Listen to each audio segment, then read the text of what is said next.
vou ler com vocês um texto de Atos dos Apóstolos, livro escrito por Lucas, que conta a história da igreja, do início da igreja. E o texto que eu vou ler fica em Atos 3, versículo 1, que diz assim: certo dia, Pedro e João estavam subindo ao templo na hora da oração, às 3 horas da tarde. Estava sendo levado para a porta do templo chamado Formosa. Um aleijado de nascença que ali era colocado todos os dias para pedir esmolas aos que encontravam no templo.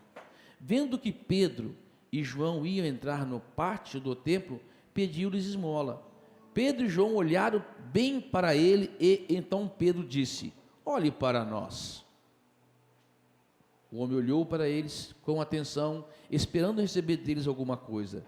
Disse Pedro: não tenho prata nem ouro, mas o que tenho isso lhe dou. Em nome de Jesus Cristo, o Nazareno, ande.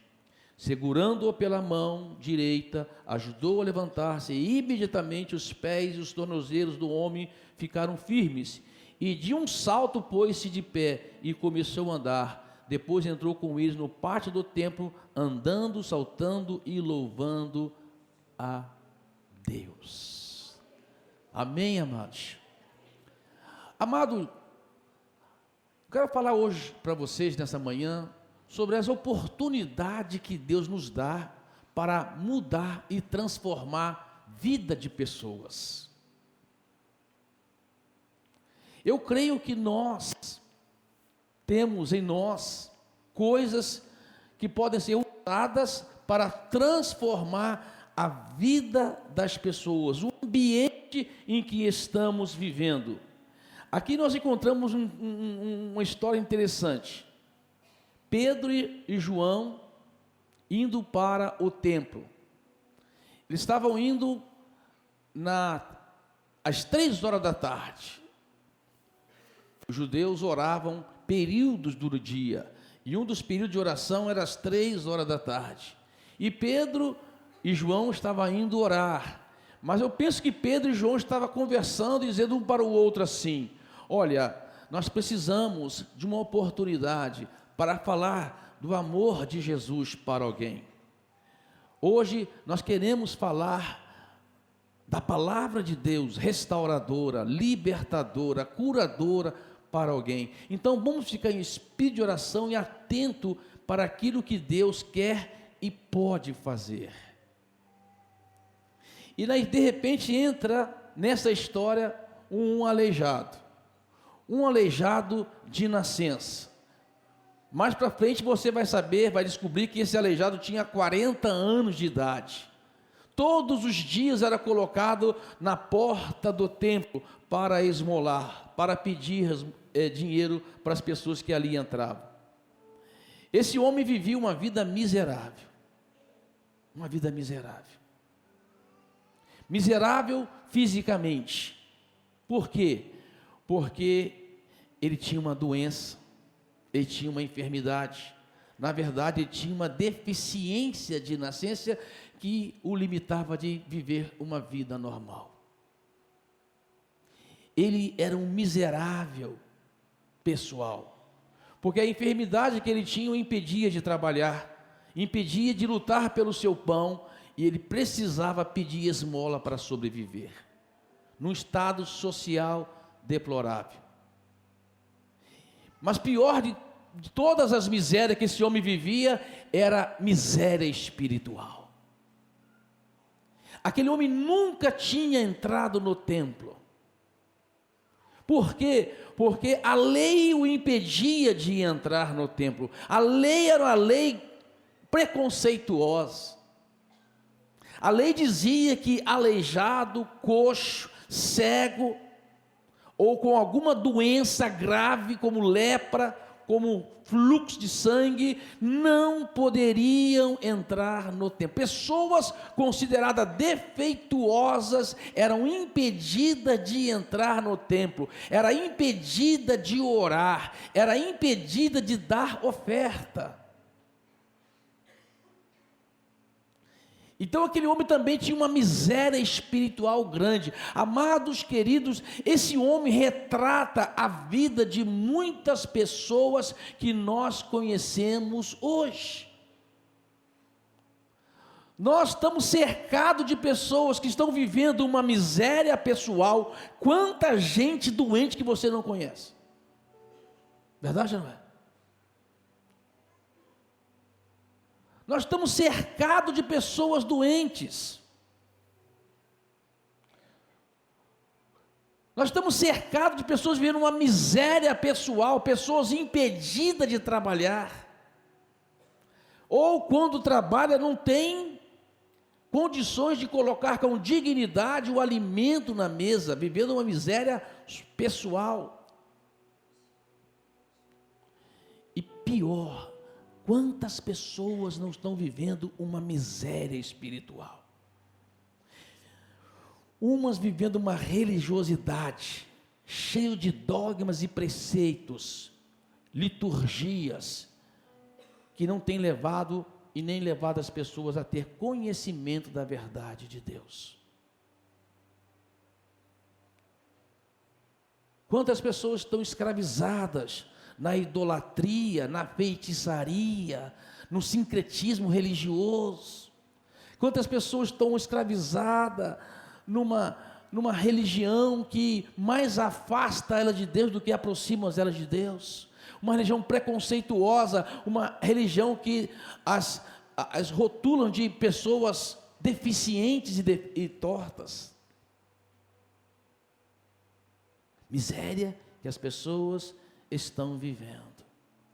Uma miséria. E aqueles homens chegam, aquele Pedro e João chegam, entrando no templo Formosa, aquele homem vai e pede para eles uma esmola. Me dá uma esmola. Pedro chega e fala para assim: olha para nós. Por que Pedro fala, olha para nós? Porque na verdade, amados, aquele homem estava vivendo uma vida tão miserável, que a sua autoestima estava tão para baixo. Ele estava vivendo uma vida tão miserável que ele não tinha coragem de erguer os olhos para olhar no olho da pessoa. E tem gente sim, vivendo uma vida sem dignidade. Sem dignidade. E Pedro fala, olha para nós, olha para os meus olhos, eu quero restaurar a sua dignidade, eu vou restaurar a sua vida, olhe para mim.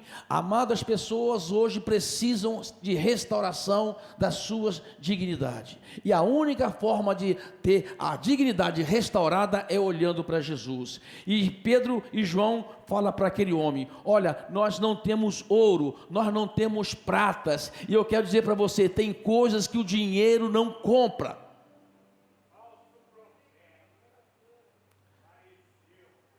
Tem coisas que o dinheiro não compra. Tem coisas que o dinheiro não compra. Eu estava agora lá nos Estados Unidos, numa cidade chamada Chicago, uma cidade linda. E eu tirei um dia para a gente passear, eu e minha esposa. Gente, nós estávamos numa praça, numa cidade muito rica. E tinha um homem ali, num estado tão deplorável, tão miserável, que eu percebi, fiquei olhando e percebi que alguém foi ajudá-lo, e para ajudá-lo a pessoa precisou colocar uma máscara para se aproximar daquele homem, porque o cheiro era terrível. O cheiro era terrível. E eu fiquei pensando, gente, nós estamos numa nação mais rica da terra, numa cidade riquíssima. E aqui tem um homem que a condição financeira, o poder econômico desta cidade não pode mudar a vida que ele tem. Tem coisas que dinheiro e prata não vão resolver. Tem coisas que vai precisar.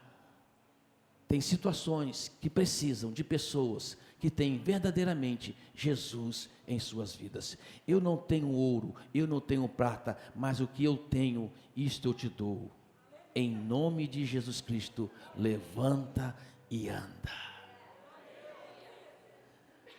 Aquele homem deu um salto, pulou, e a Bíblia diz que ele entra correndo para onde? Para dentro do templo, e diz: agora eu quero ver aquelas coisas que me contaram, agora eu quero ver as coisas bonitas que me contaram acerca do templo, coisas que os meus olhos estavam impedidos de ver, as minhas pernas estavam impedidas de entrar, mas agora eu não tenho mais defeito, agora eu posso entrar, agora a lei não vai me poder proibir de entrar. Ele entrou e começou a pular e a louvar a Deus com alegria no coração, porque a sua dignidade foi restaurada. Mas eu estou contando essa história para você, para mostrar que quando João e Pedro foram orar para o templo, ele estava prestando numa oportunidade, e na verdade, amada, a oportunidade que eles queriam era para tocar o ambiente que eles estavam inseridos, a cidade que eles estavam morando naquele momento. Como nós vamos tocar as pessoas desta cidade? Quando eles viram aquele aleijado, eles viram a oportunidade. Quando eles viram aquele homem, eles viram a oportunidade de tocar aquela cidade, porque a Bíblia fala que o resultado daquele acontecimento foi 5.000 pessoas salvas. Quando aquele aleijado entrou no templo, as pessoas reconheceram: não é esse o aleijado de nascença, não é esse o homem que há 40 anos fica na porta do templo pedindo esmola, não é este o homem que a gente fica olhando para ele, o estado miserável que ele vive, agora está saltando e pulando de alegria. O que aconteceu com ele? Todos queriam saber, todos estavam querendo saber o que aconteceu com aquele homem. Neste momento Pedro levanta, juntamente com João. Pedro era sempre o que tomava a iniciativa, João era o discípulo do amor, né? Eu fico pensando que a dupla Pedro e João é a dupla perfeita, né? É a dupla bate e assopra. Pedro batia, João assoprava. É bom ter dupla assim, né? E Pedro e João pregam em palavra, e o resultado da pregação daquela palavra foram 5.000 pessoas salvas. Amados, eu acredito no evangelho de resultado. Eu acredito que a pregação da palavra de Deus vai salvar muita gente nessa cidade. Vai levar muitas pessoas para Cristo, a servir verdadeiramente a Cristo. Eu acredito que esta igreja tem condições de levar o evangelho, de levar a palavra de salvação, de levar a palavra de mudança de vida, de esperança e de cura para toda esta cidade. Nós precisamos acreditar nisso, nós precisamos viver isso, nós precisamos nos despertar para isso, para o evangelho que transforma, para o evangelho que cura, para o evangelho que salva, para o evangelho que leva nova vida aonde não tem vida. O evangelho do Senhor Jesus Cristo.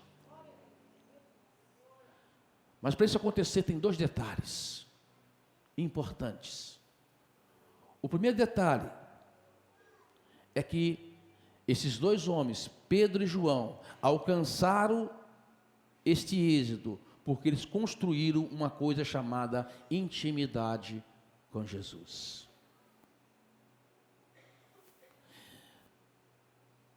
Pouco tempo aqui eu falei para uma pessoa dizendo o seguinte, que o amor se constrói. O amor verdadeiro, ele é construído.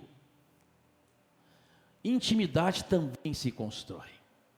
Pedro construiu uma intimidade com Jesus. Pedro não chegou nesse ponto de milagre na vida dele sem construir uma vida de intimidade com Jesus. Nós precisamos construir uma vida de intimidade com Jesus. E Pedro construiu, juntamente com João, essa vida de intimidade. Primeiro, a gente vê ali em Mateus 15:15, diz assim: explica-nos a parábola, disse Pedro e também João para Jesus. Intimidade se constrói através de uma conversa honesta, de uma conversa sincera, de uma conversa transparente. Pedro conversava honestamente com Jesus e pedia para que Jesus esclarecesse as suas dúvidas, as suas indagações, os seus medos. Pedro conversava com Jesus. Quando nós falamos de oração, gente, a gente fala de conversa com Jesus. Você precisa desenvolver um relacionamento de intimidade com Jesus a partir de uma conversa honesta com Jesus. Tem um cântico muito antigo que dizia: conta para Jesus onde está a sua dor. Você tem que contar para Jesus aonde estão os seus problemas, aonde estão as suas dúvidas. Intimidade se constrói num relacionamento de oração. Pedro construiu esse relacionamento com Jesus. Intimidade se constrói também a partir daquilo que se perdeu e volta para reconstruir. É interessante que esse texto é muito lindo, João 21:7, que diz assim: os discípulos a quem Jesus amava, disse a Pedro, ou seja, João disse para Pedro: é o Senhor. Simão Pedro, ouvindo dizer isso, vestiu a capa, pois havia tirado, e lançou-se ao mar. Esse texto aí, amado, é um texto que aconteceu quando depois que Pedro negou Jesus. Pedro negou Jesus lá na morte de Jesus, depois chorou amargamente por conta disso, e depois Jesus ressuscitou, apareceu para eles, mas ainda Pedro tinha uma situação indigesta dentro dele. Ele estava vivendo com aquela situação. E João capítulo 21 mostra a restauração de Pedro, que foi linda. Quando Jesus apareceu naquele lugar, João falou para Pedro assim: Pedro, é Jesus. E Pedro pulou do barco, vestiu a sua capa e correu até Jesus. E a partir daí tem-se um relacionamento, tem-se uma conversa restauradora entre Jesus e Pedro. Quando Pedro negou Jesus, Pedro estava diante de uma fogueira. Uma pessoa chegou para Pedro e perguntou: você conhece esse homem? Ele disse: nunca vi esse homem. E Pedro fugiu e o galo cantou. Agora Jesus prepara uma fogueira, o mesmo ambiente, a mesma situação em que Pedro negou Jesus. Aquela fogueira está lá e Jesus chega para Pedro: Pedro, tu me amas? Jesus disse: eu te amo, Jesus, apacenta minhas ovelhas. E pela segunda vez: Pedro, tu me amas?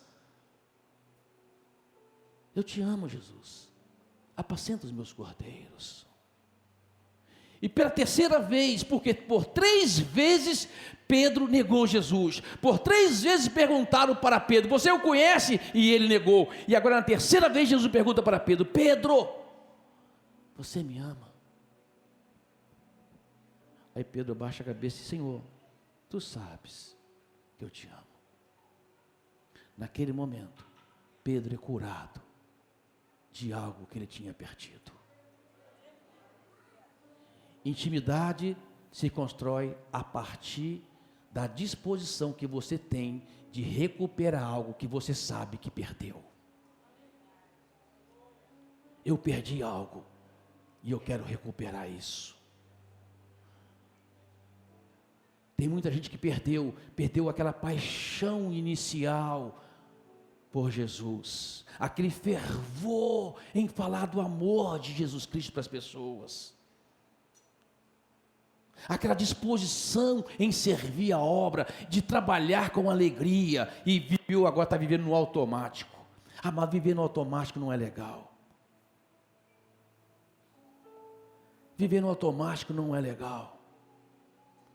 Tem muita gente que está como aquele cavalo que estava numa corrida que morreu. No meio da corrida ele morreu, mas ele chegou até o final morto, só com o impulso da corrida,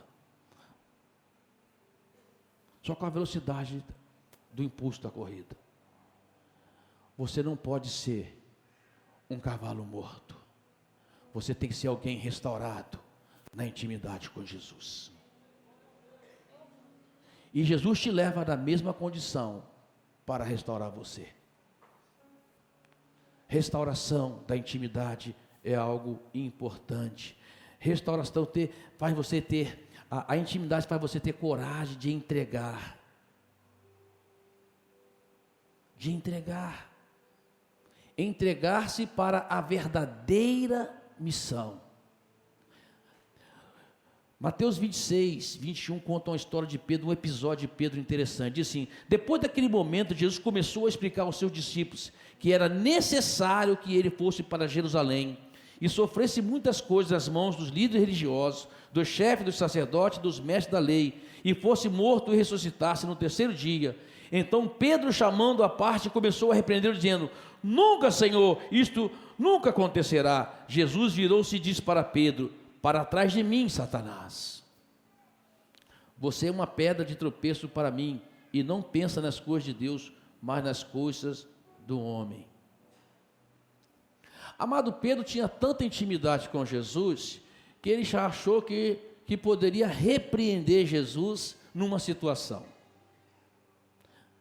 Jesus chega, pensa bem, o seu mestre, aquele que você confia, aquela pessoa que te inspira, aquela pessoa que você vê fazendo coisas extraordinárias, chega para você e fala assim: olha, daqui a 3 dias eu vou morrer, eu vou ser preso, as pessoas vão me maltratar, mas fique tranquilo, ao terceiro dia eu ressuscitarei. Eu não sei se Pedro ouviu essa parte, eu ressuscitarei, ou se ele não acreditou que isso poderia acontecer. Aí Pedro fala assim: olha só Pedro, gente, pensa assim, Jesus não está batendo bem das bolas não, eu vou ter que chamar ele aqui no canto, dar uma explicação para ele. Chamou Jesus: Jesus, isso nunca vai te acontecer, cara, que coisa maluca é essa, de morrer, a nós aqui para te defender, isso nunca vai acontecer contigo, para de falar essa bobagem.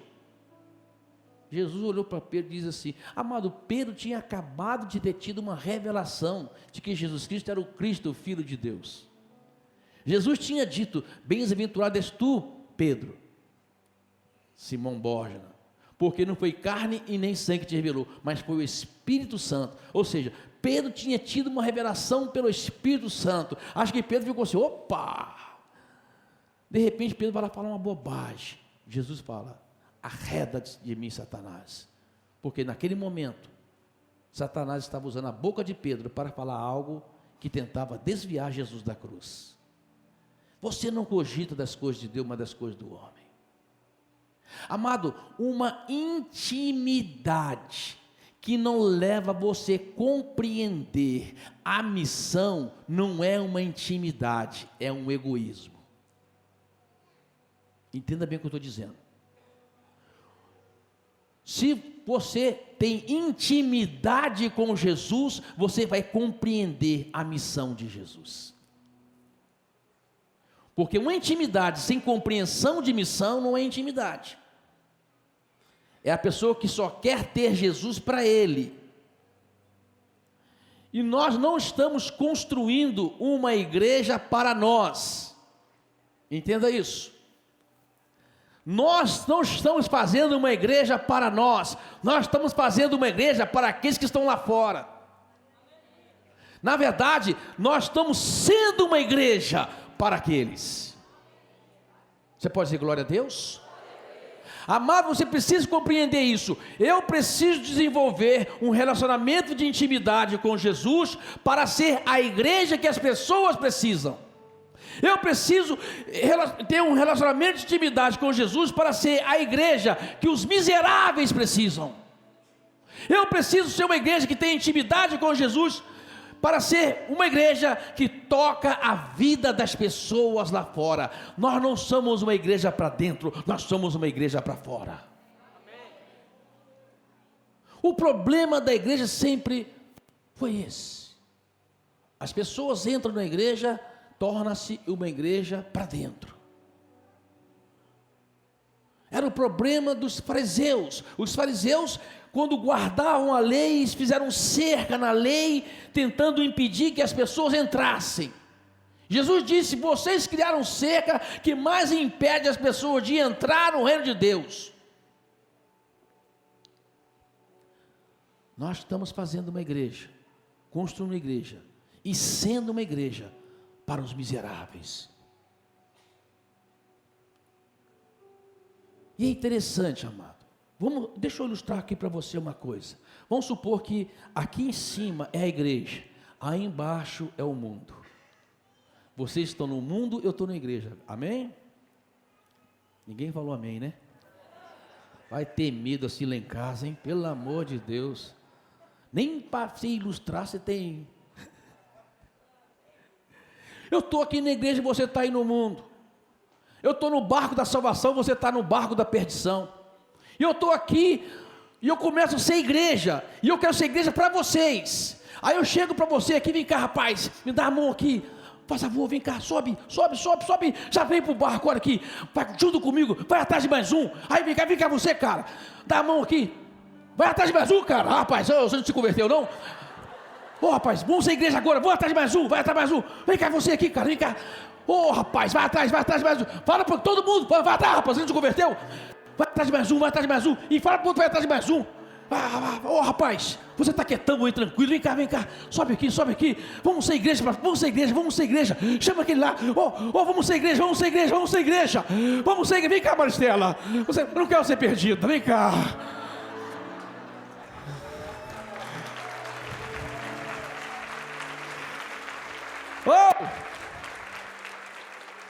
Tem muita gente que não foi atrás, você foi atrás de alguém?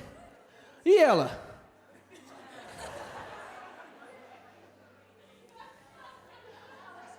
Chama Marcelo, pelo amor de Deus.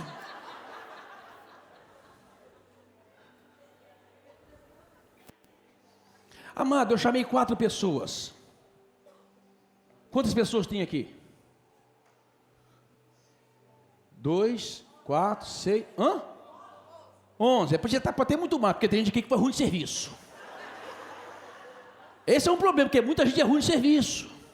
Você chama ele salva e fica assim, ó. Por que a pessoa fica assim? Sabe por quê? Às vezes eu chamei esse cara aqui, ele chega para a igreja, ele estava perdido, agora está salvo. Verdade ou não é, gente? Mas só quem fica aqui fica assim, eu ainda preciso me preparar muito para falar de Jesus.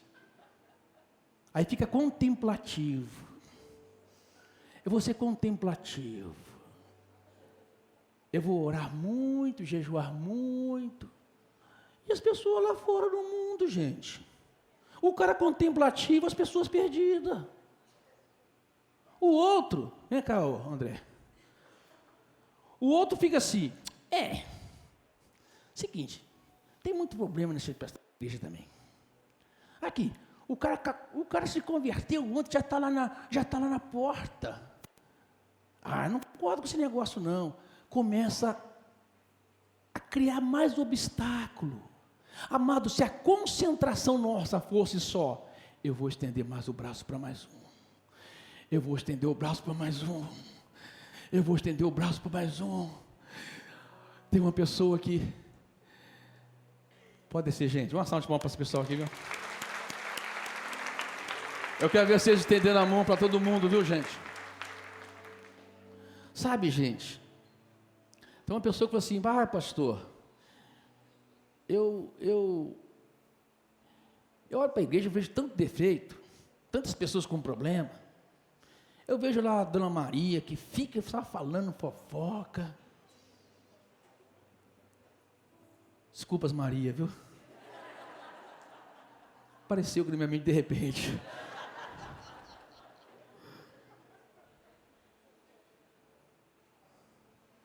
Tem lá o João, que ainda está fumando.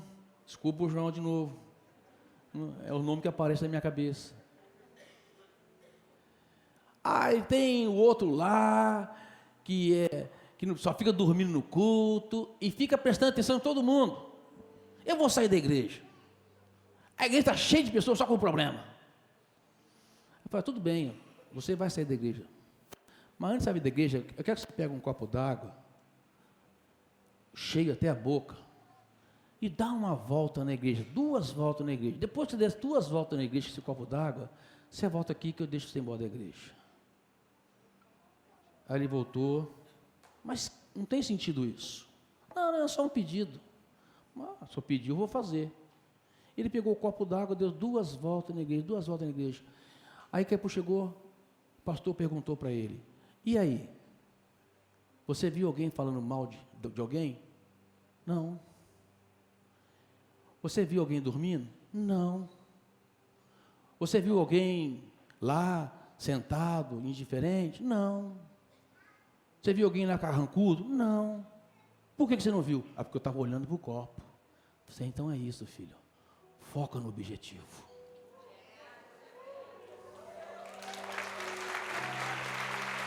Foca no objetivo. Começa a olhar para as pessoas que precisam. Começa a olhar para as pessoas que precisam. Precisamos ser mais igreja, os que não são igreja ainda. Precisamos ser igreja para os que estão lá fora. Pregar o amor de Deus para essas pessoas. Ser igreja para eles. Sabe, amado, nossa estrutura. Hoje você já está até acostumado com os negócios aqui, mas a nossa estrutura é uma estrutura inovadora. Esse ambiente, sem luz, tudo foi construído a partir de uma visão inovadora para que as pessoas novas que chegam aqui, os desigrejados, chegam aqui e sintam-se ambientados. Mas inovação não é abrir mão de princípios e valores, nós nunca vamos fazer isso. Mas, porém, precisamos estar abertos e atentos às inovações. E Deus está trazendo para a nossa igreja, a igreja do Campos Elíseos, um espírito de inovação que está contagiando muitas outras igrejas. Por isso eu tenho esperança que essa igreja vai alcançar muitas pessoas nesta cidade. Um centro de cura, um centro de restauração, um centro de salvação de vidas. Pessoas que vão ser amadas, cuidadas pelo amor de Deus. Quem quer fazer parte dessa obra? Mas talvez você esteja aqui como aquele homem aleijado. Pastor, eu preciso de cura. Tem uma área da minha vida que eu preciso de cura. O senhor chamou para ir subir num palco aí, quase que literalmente eu subi representando alguém mesmo que está perdido. Alguém que está necessitado verdadeiramente de uma salvação. Talvez o seu casamento está tão ruim que você fica pensando, meu pai, só um milagre, ouro e prata não vai restaurar o seu casamento, mas Jesus vai. Talvez você está numa situação de enfermidade, de doença. E eu quero dizer para você, Jesus pode curar você hoje. Eu vou além, Jesus quer curar você hoje. Talvez você está aqui, entrou com dúvidas e medos. Mas Jesus quer curar você de toda dúvida e de todo medo.